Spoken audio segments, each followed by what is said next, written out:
Yeah, so in going deep into neuroplasticity, looking at synaptogenesis, I was actually focusing on the space that's in the stimulus response cycle, and I've broken that down to 7 steps. At a high level, it's stimulus, reaction, pause, response. But I also have a way of intervening between the stimulus and the reaction to get the subconscious to do an assessment. And this is happening in milliseconds because the subconscious processes at 11 million bits per second. And so the stimulus response process happens very quickly. The reaction time of the subconscious is anywhere from 150 milliseconds to about 250 milliseconds. More if you're distracted, less if you're already hyper aware or panicking or whatever. And so the intervention happens very quickly. And this gets to habit change, because one of the challenges with habit change is that by the time the conscious mind is aware that the behavior is engaging or that the cue has happened, the subconscious is off and running. Think about that. 11 million bits per second, every 100 milliseconds, the subconscious is processing 1 million bits per second. The conscious mind only processes at 50 bits per second.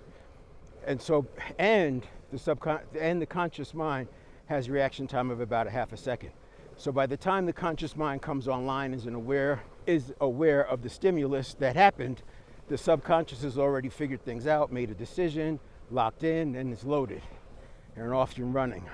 So it's very difficult to stop it, especially if it's a survival response, because the survival responses are really quick, and because they're attached to fight or flight, in fact, they kick off the fight or flight, and because the fight or flight is somehow attached to life and death, it's like the conscious mind doesn't have a chance in terms of trying to catch it.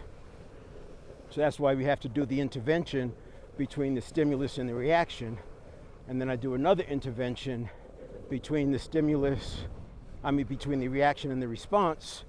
Implementation intentions happen there, as does the conscious pause, because that's when the conscious mind comes online, and it's an assessment and also a request of the subconscious. And then the next intervention happens after the response in the event that you still get triggered, that there's still a problem, and that's emotional modulation or emotion modulation. The emotion modulation is where you can get back on track rather than letting a triggering situation turn into a release of cortisol and adrenaline. You stop it in its tracks, not by suppressing it, but by modulating the emotion, allowing the energy and motion to keep flowing.